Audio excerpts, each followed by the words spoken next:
lietuvių, kurie gyveno, žinot, biednai, neturėjo iš ko, pas žydus tarnavo, ėjo, daleiskim, vandenį, jiem nešė, jiem jau kaip šabas, šeštadienis, jie jau vandens neneša, nieko, žinot, nedirba.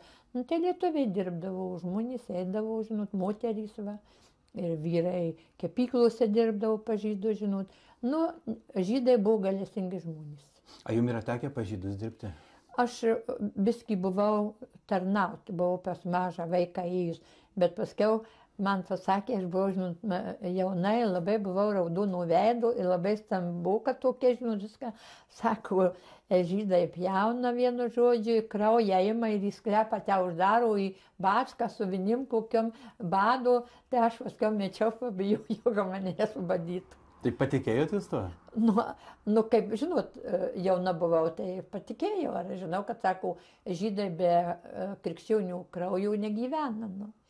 Kaip jų šventės būna, jie turi, sako, lašelį tų kraujų ten paragauti, kaip ten. Reiškia, žydai gyveno savo namuose? Taip, jie šitie visi, kurie ėjo su šautuvais, apsupų namus ir juos visus išvarė iš namų ir varė, čia ant aikštės, suvarė į eilės vienu žodžiu visus ir varė.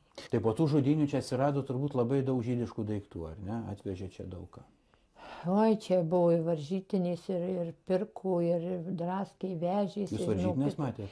Jo, ir per langus mėtė, griebė, kas ką pagavo, žinokit, o Jėzus, kas čia darėsi.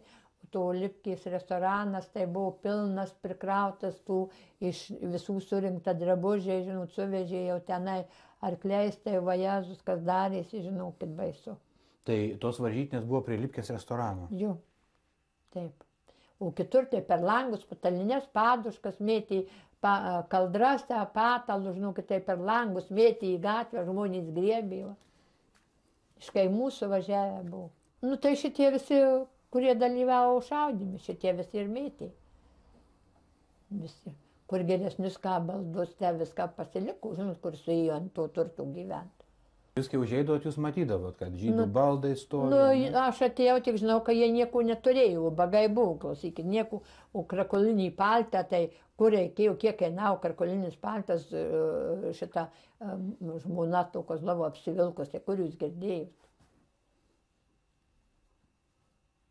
Sakau, į batų buvo privaryta krūva baisiausia, tai aš vienus paėmiau, tai pastebėjau ir atsivijau, atėmė iš mane. Kas atsivijo? O ta uošvienį to Kozlovos, o pusbrolių mano.